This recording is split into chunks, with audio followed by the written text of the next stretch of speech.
This is True TV.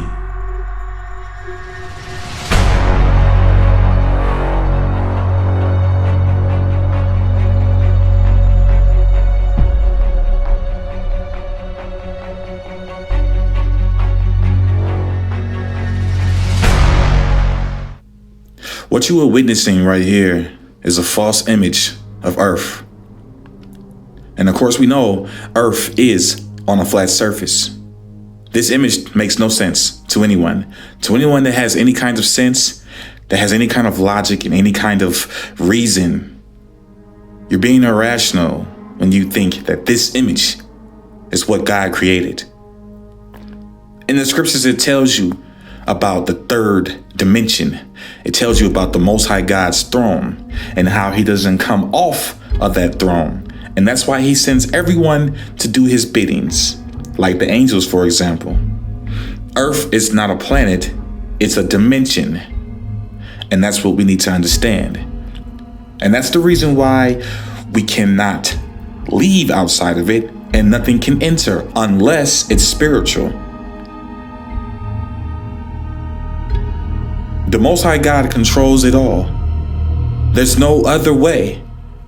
And they tell you that the Earth is a sphere and there's different planets out there and the nebula exists and space is out there and there's black holes and you can get lost in space. All of these ridiculous movies that they give us because they don't want you to know about the Most High. They want you to think that man is God. They want you to think that man knows everything. It's a lie. You can't leave this planet because it's a dimension. Pay attention. That's the firmament, friends. The trail it's leaving behind. Come off it. Let's get stuck. With its own mind. This is absolutely incredible. Yeah, we're getting to see what happens when you try to get through the dome. To the firmament, I should say. No one gets out. Come on. Look at the rocket. Total normal rocket. Now watch. Right here, you see it bounce off of it. And now you'll see it continue to shine through the night sky. Oh, look, boom, right there. It's starting to hit it. Now watch. Right there. Scraping against the firmament. That's the firmament, friends. The trail it's leaving behind. Come off it. That piece gets stuck.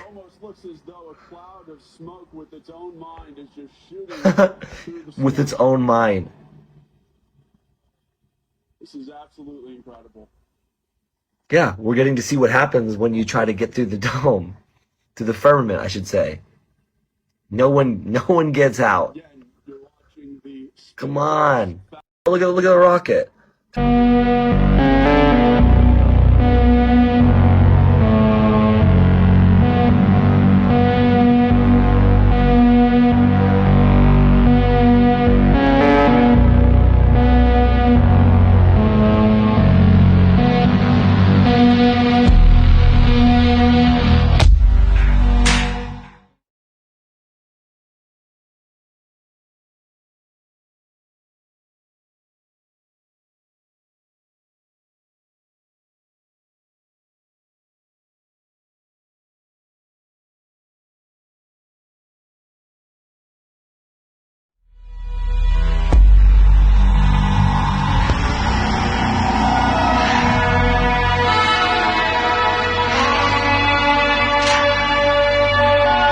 Where the United States is, in the middle of the world, right? Now, here's the USSR, which is no more, of course, Mongolia, China, Africa, India, Pakistan, Afghanistan. Now look over here.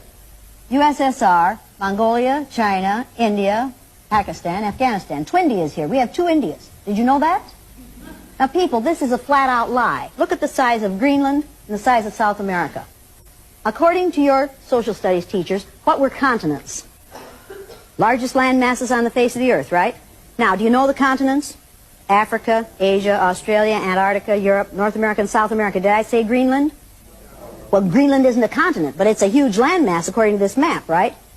The map is a flat-out lie, people. If you read the legend on the map, here it says, in fact, South America is actually 9 times larger than Greenland.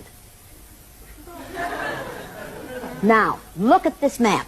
The equator on this map is down here. All the white countries are larger than they should be, and all the countries of people of color are smaller than they should be. This is a visual image that teaches children a lie. In order to make this map anywhere near accurate, you have to take this over here and put it here like this. Now, well, can somebody hold that? Can you hold that down there, somebody? Are you a somebody? Sally is a somebody. Okay, yeah. Sally's a somebody. There. Now, take a look at the difference. Does that give you a different visual image of the importance of the United States? People, the way you use things like this, teaching aids like this, are what make you and I racist. We were taught that this is the way the world looks. It's a flat-out lie. If you have children going to school and they're seeing this map, Right. they're seeing a distortion Yeah. of size, of shape, of location, of importance. If they're looking at this map, they're seeing a distorted, shape distorted, but size and location and importance makes sense. This makes no sense. Right. On that map, Alaska is bigger than Mexico. On this map, Mexico is bigger than Alaska. And look at Canada on this map. Look at that thing. That much is map. Look at Canada on a properly constructed map. Yeah. Do you think that's important? It's like a world of difference, actually. A world of difference. That's a good thought. Look at there. Look at South America and compare it to Greenland on this map. Right. It's almost like we're teaching kids that we're bigger, we're better. That's right. You know. That's right. That's exactly what this map is supposed to do. Right. What we have in this country and call education is indoctrination. So why do they do that? I don't understand. All right, Globies, you guys are killing me with these meltdowns you're having in my comment sections. Look, this is where you live, and this is where you've always lived. The Earth is flat, the sun and the moon are the same size, the sun overtakes the moon every month, and oh yeah, we do think that the Earth is round on the edges, like a coin. See, we have that in common. Gosh, that looks a lot like the United Nations logo. Isn't it weird that all astronauts are Freemasons? Globies, you know that moon landing was fake. They made a phone call from the moon? And have you ever noticed that any image of a star or a planet or even the Earth that shows the entirety of the Earth is complete CGI? And have you ever noticed that any video close to the surface of the Earth is always with a fisheye lens? That's weird. What does that do to the horizon? How the one thing that all the countries of the world can agree upon is the penguins, and they all signed the Antarctic Treaty, and they forbid us to go there. Isn't it weird that the one star out of millions of stars that is above the North Pole is the only star that doesn't move? Magnetic North, anyone? Hey Globies, tell me about Magnetic South. Okay, let's think. If the sun was moving at 448,000 miles per hour as we chased it in this elliptical orbit, do you think we'd have constellations? The same constellations that have been there since the start of time? Globies, why does a plane from Buenos Aires to Sydney have to stop in LA? It makes a lot of sense on this map, but it's thousands of miles out of the way on your globe. Globies, what's the mathematical probability that the sun and the moon are the same visual size and can perfectly eclipse? And what's with all these laser tests that are done over 50 miles of resting water that show no curvature when there should be miles of curvature? Whoa, that one's rough. All this flat earth stuff seems to match the Bible. Whoa, uh-oh. But you have to ask yourself, why are you so angry when you see flat earth videos? Is it because outer space is a religion by itself? Where are the stars in NASA footage? Why don't the planets have phases? They almost seem like lights themselves. Well, golly gee, outer space doesn't even exist. Have you heard about the firmament? Globies? I know all this stuff because I was once a globie. And I'd still be a globie if God didn't intervene.